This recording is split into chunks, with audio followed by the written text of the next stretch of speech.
a small scale. I think he was best when he was working on paper. I think he was best earlier on. In other words, the large lake paintings I find less impressive than the many smaller ones. And you have to see them in quantity. That's why when you see just one hanging up in a museum somewhere, it's just a formalist thing. But it's meant to be seen in pairs, triplets, quadruplets, series, so that you can see for yourself. In this case, the two squares at the center are the same yellow. Do they look to be the same yellow? Do the colors around them affect them?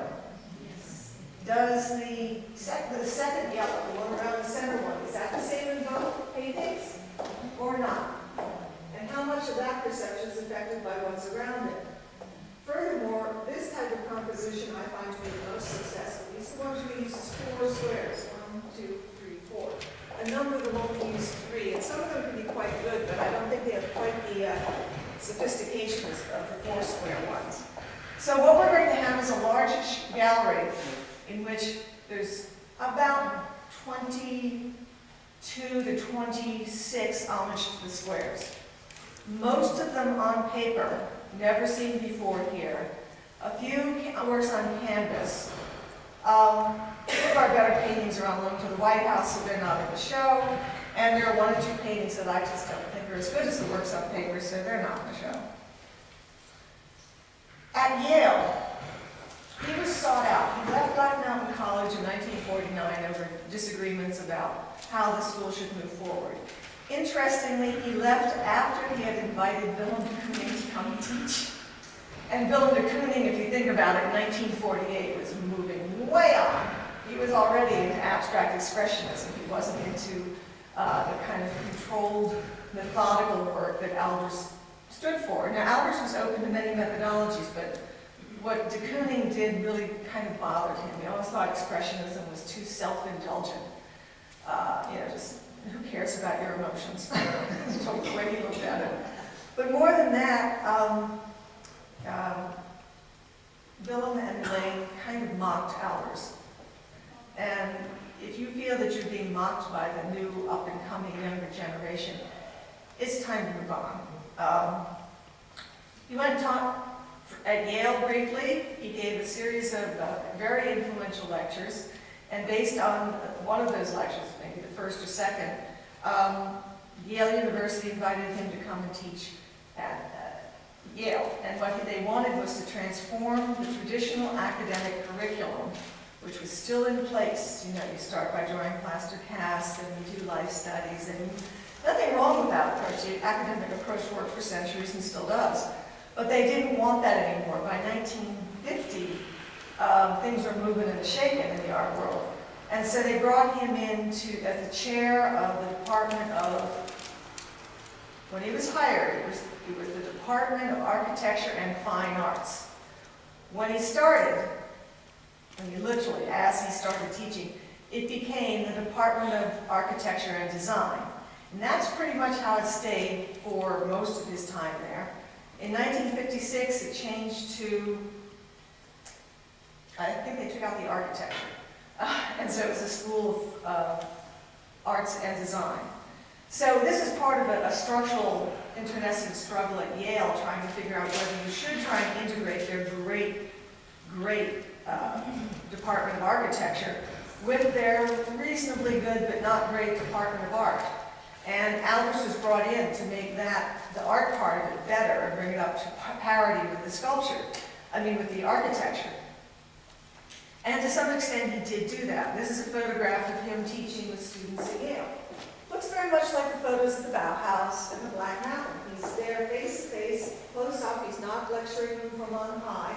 There are the various studies they've done for their class assignments and brought in.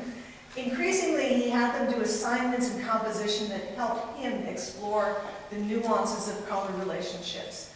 And he often, and this is what became really interesting, is he would take a study and he would then bring it to the group for the critique. He'd bring it down and say, okay, tell me which of these, in this composition full of reds, which of these reds is the true red, the most red, the correct red, the red that you would use to demonstrate the word red. And there was never unanimity, never. A majority might say this red. But there's always a significant minority that said this one or this one. And that's what came to fascinate him more and more, was the subjectivity of our perceptions of colors. You can scientifically mix colors so they have a certain amount of red pigment, a certain amount of this or that in it, white or black.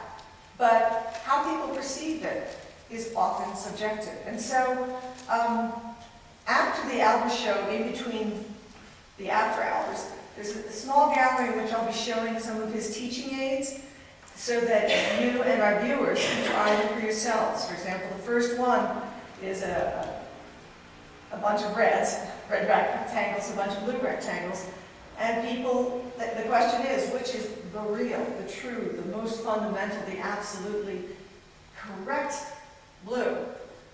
And in the answers, because he did this as a teaching aid, in the answers, he said, well, if you do it by scientific mixture, it's this particular one.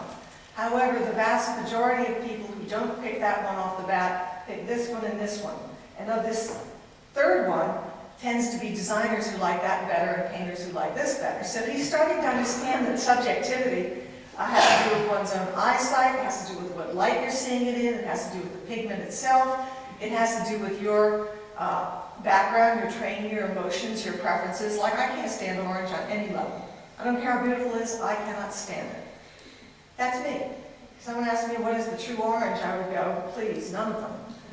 But anyway, there will be a series of 4 to 5 experiments like that with a little label explaining to visitors, you know, this is the question, what's the answer? The answer is this, but this is also right and this is right. In other words, it's all relative. And that's what his teaching, that's what the homage to the squares are all about. He says, not interested in each color per se, it's only how they affect each other that he found interesting. So I'm just going to show you some of them. I'm not going to attempt to any kind of explanation. This is the thing about the galleries. We really hope people will just look at the couple of dozen we have there on canvas and paper and see what they see. This is another